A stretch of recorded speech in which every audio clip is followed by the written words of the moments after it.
Okay, so good morning from sunny Shem Creek. We are at dead low tide, taking a 74-foot Hatteras out of here. This is trip number 2 down to the Heritage. So I was here around 7:30 this morning, was here yesterday afternoon trying to get everything ready. I just dropped Jason off over at the town dock here, so I'm running solo down to the Heritage. I'm gonna head over to City Marina right now and grab some fuel and head out 11 o'clock. I gotta make the Wapu Bridge for 11:30. So hopefully we should be good to go. I think I've got the owner and a couple of his guests coming on board. So we'll see how this trip is. Hopefully it's gonna be better than the first one that we ran on Monday. So hopefully I'll be able to do a couple more videos of the trip down. I've run this boat, I think, a couple times now, so a little bit more. And plus, it's a Hatteras, so obviously I'm a lot more accustomed to a Hatteras. In fact, I have no problem driving it by myself and docking it by myself. So, which is funny because I was thinking this morning, like, you know, years ago, would I ever take a 74-foot boat out by myself? The answer would have been unequivocally no. That's pretty stupid. But now it's kind of like second hat. It's just interesting, you know, how your career progresses. But there's the Ravenel Bridge up there in downtown, and the crab bank here that we're going to try and keep off of. Directly in front of us is a sunken shrimp boat, and we're going to have to hug these marks. I'm gonna make a hard turn right here to stay inside the channel. So basically like a 90 degrees. I'm gonna go from here straight down in that direction. So I'm actually in neutral right now, just coasting.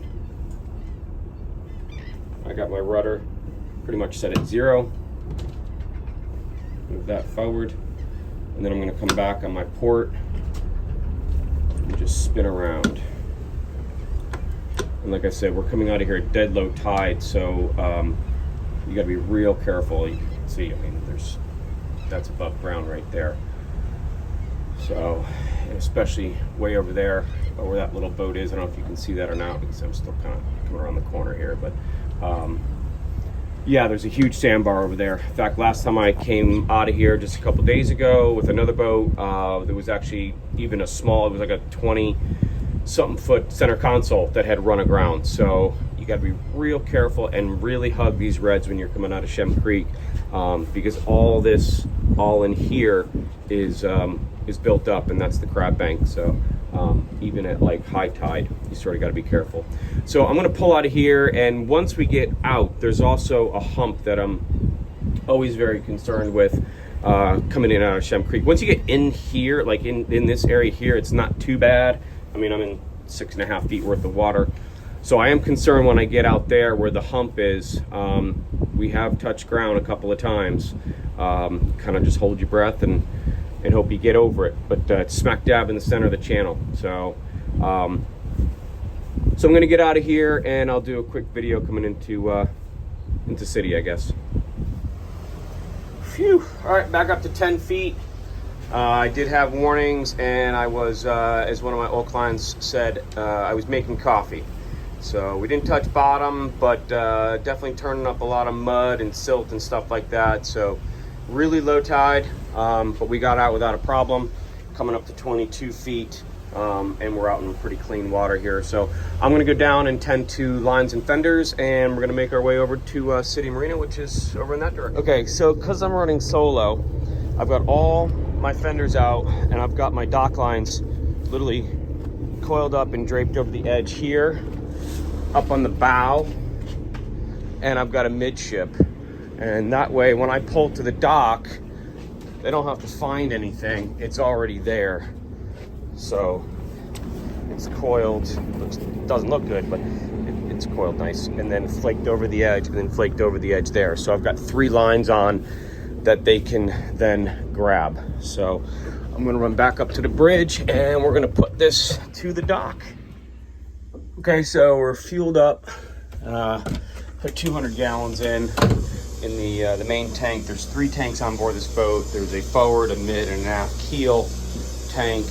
and I'm trying, because I'm running solo, I'm trying not to have to do any fuel transfer for the trip. So we have 74 cockpit motor yacht fuel tank capacity, forward 320 gallons, forward mid 525, and aft mid 646. So I filled this up to about 3/4. That should get us there. I would hope we don't burn more than 600 gallons. So yeah, 50 gallons an hour, we should have 10 hours cruising-ish. So, but this is the transfer system, midship keel, forward keel. So I've got to switch all of these. That's the auxiliary pumps. We've got 2 pumps on board, one port, one starboard. And then fuel transfer pump, I come over here to this panel here, and fuel pump 1, fuel pump 2, and then I pull this, and here it comes on. So that's that. But like I said, hopefully I won't have to do that, because I've already put a few hundred in. I'm over 3/4 of a tank on the aft, which is what the boat runs off of. So everything needs to get transferred over, which is why Hatteras had the good idea of putting 2 pumps in, one port, one starboard. So if one goes bad, like a few months ago or several months ago, we had plenty of fuel, we just couldn't get to it because the fuel pump went bad, right? So there was no way we could transfer no way to transfer the fuel from the normal tanks into the day tanks so we could use it. So I've already done inspections on this. These are Detroit diesels, the MTUs. I think these are 12s.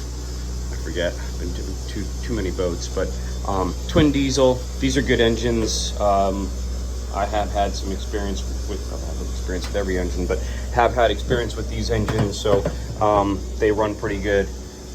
They're pretty clean. Ran them around 1400 RPM on the way over. Everything seemed to be working great, so hopefully we'll have a good trip down there. Rate cores have been checked. Again, notice this. We notice our rate cores, we've got one rate core here, one rate core here. Look at our valve selector. It's over on this side. So we're only running one rate core, which is the way, in my opinion, you should be doing it. That way, if you've got a 20 or a 30, whatever you want to run with, is in this one. This one is locked and loaded and ready to go. So when that one starts creating too much of a vacuum, which means that the filter's clogged, you switch it over, and now you're running on this one, and now this one you can service while underway without having any issues. Just makes sense. Why you run both rate cores with the same, I don't know. But anyway, that's just my opinion. That's the way I've always done it, and a lot of other people do it. Same thing on this one. I'm running this rate core, so this is my backup. This is just the engine room. Generator room is up forward. Quick little side note. So your Perco up there, when I came on board yesterday, I couldn't get this engine to start, and it just would go tink, tink, tink. So I came down here and adjusted the Perco switch. And I told Captain Heath when he called this morning, I said, yeah, I just had to recalibrate the Perco switch. And he was not understanding, because it was also 4 o'clock in the morning on his time, what I meant by that. And sometimes, I don't know what happens if the connections in here get a little worn or rusted or builds up a resistance or some type of charge. So if you just turn this on and off, on and off, on and off a bunch of times, it kind of clears it. And then surprisingly enough, you go upstairs, you click the button, the thing fires right up. So as I say, you just got to recalibrate the Perco switch. That's 20 something years worth of doing this, I guess, to come down here and try that. So little tidbit there. And then the starboard started without a problem. So that's it. Trainees are looking good. Everything's looking good. So engine room checked. We're just waiting for the owner to get on board, and then we're going to be on our way.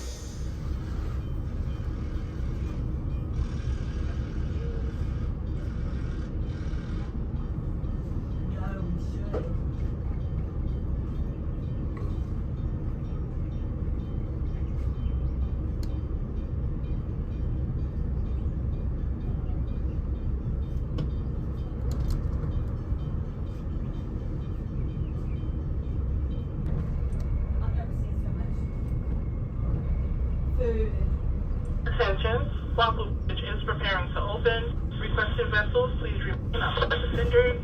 The bridge is fully open. Thank you. Copy that, Waffle Bridge.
Captain, waiting for you.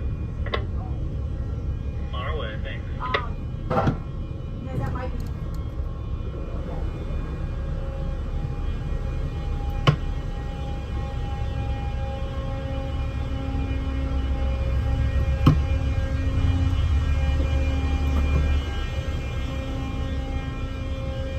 Boogie Babe is clear of Wapu Bridge. Thank you, bridge operator. Have a great day. You're welcome, you too.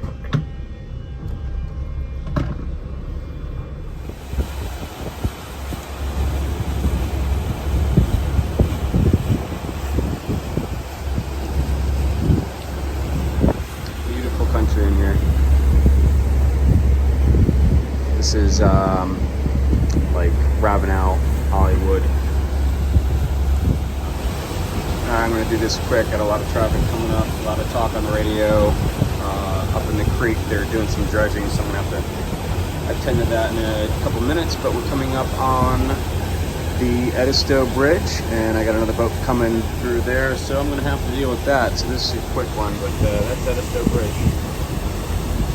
Another beautiful day. Just did a slow roll for a sailboat, and yeah, we're making some time here, so that's good.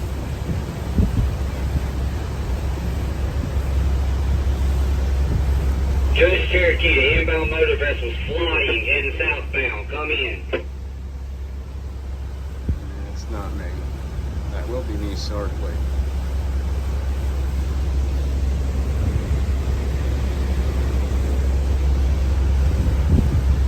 About 8 feet. And my phone's ringing.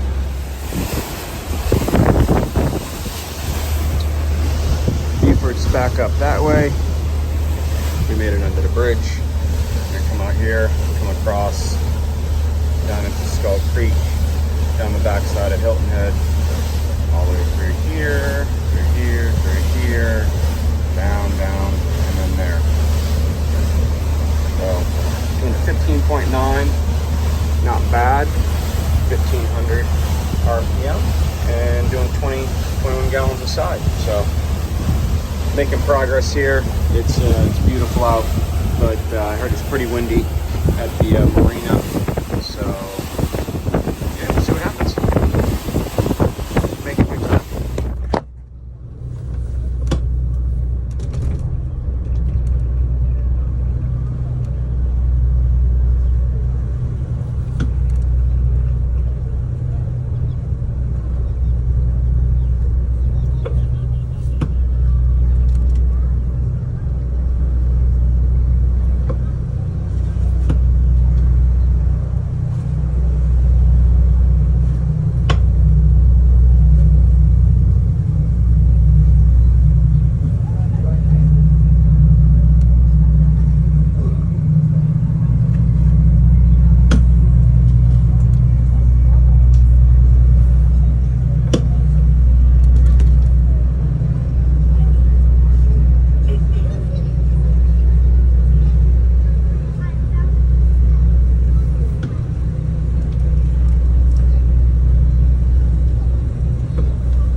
want to try and grab a midship?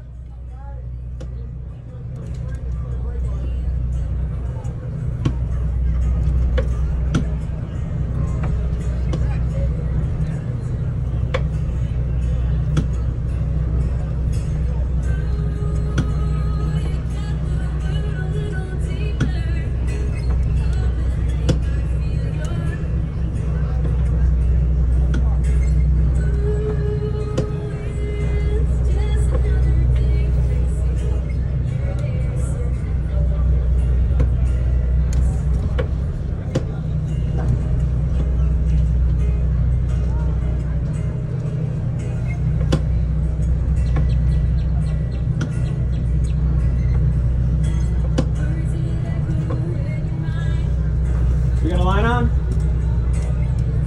Go ahead, just cleat that.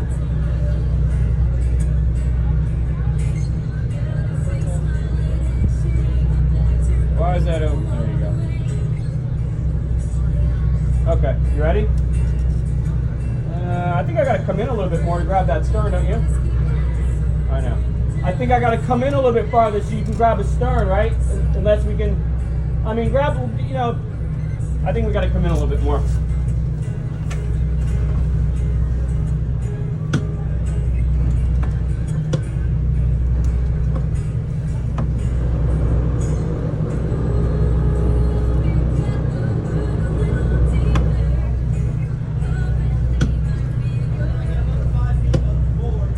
Yeah, that's what I'm thinking.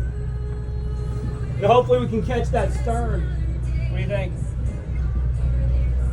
And we can have it hang over.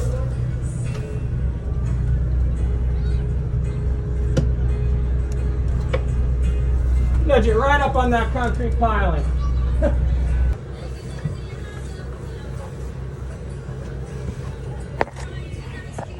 And we're in. There's the 18th hole.